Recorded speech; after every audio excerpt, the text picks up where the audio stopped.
प्रणाम कर लीजिए, यही आशीर्वाद रहेगा। पीठ में दर्द है तो डॉक्टर बाबा जी इसको क्या करे, ये बाबा जी क्या करे। जैसे किसी को रोग है, किसी को दर्द है, तो डॉक्टर के पास जाए। आशीर्वाद से नहीं ठीक होता। देखो बस वही समझ में नहीं आता, इसी भटकाओं में सब भटक रहे हो। कोई जंतुर बांध देगा, कोई आशीष, इसीलिए तुम सब अच्छे कर्म करो।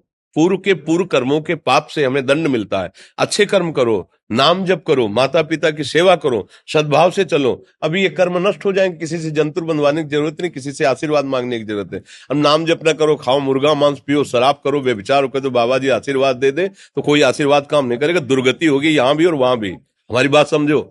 हाँ, जरूर बुरा लगता है, सत्य विषय बुरा लगता है, पर अगर बच्चा सावधान हो जाओगे तो सुखी हो जाओगे। कोई भी हो, हम किसी एक के लिए बात नहीं करते, सबके लिए करते हैं। सब भागते हैं इस बात में कि बाबा जी आशीर्वाद दे, रोग रहित हो जाओ। कभी नहीं होगा, कभी नहीं होगा।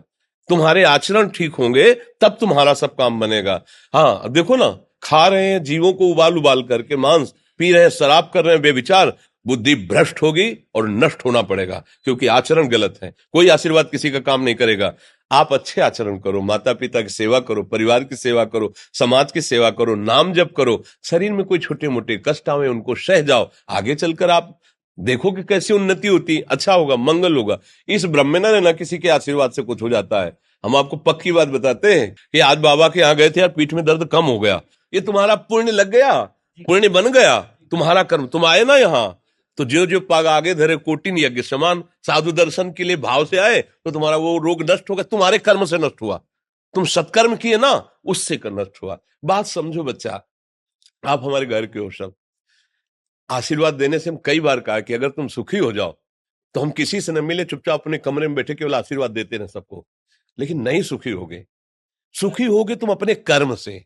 को न काहू के सुख दुख कर दाता, और निज कृत कर्म भोग सुन भ्राता। हे भाई, अपने कर्म का भोग ही आपको भोगना पड़ेगा। कोई भी तुम्हारे कर्म को नहीं मिटा सकता, एकमात्र भगवान। एकमात्र भगवान, मेरी बात मान लेना। उनकी शरण में और नाम जप करो, सब ठीक हो जाएगा। तुम्हारे भजन से होगा, तुम्हारे अच्छे आचरण से होगा, तुम्हारी धार्मिक प्रवृत्तियों से होगा। अब ये बात ना समझो तो फिर हम क्या कह सकते हैं, नहीं। हाँ, यही तुम्हारा जन्मदिन की सफलता है कि हमारी बात मान लो, राधा राधा रटो, कोई नशा मत करना, अपने माता पिता की सेवा करो, समाज की सेवा करो जितना। और जो कष्ट है वो स्थायी नहीं है। आज विपत्ति आई, कल खत्म हो जाएगी।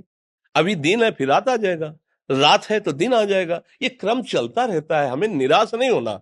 सूरवीर योद्धा की तरह हमें जीना है यार, कायर की तरह नहीं जीना है जी।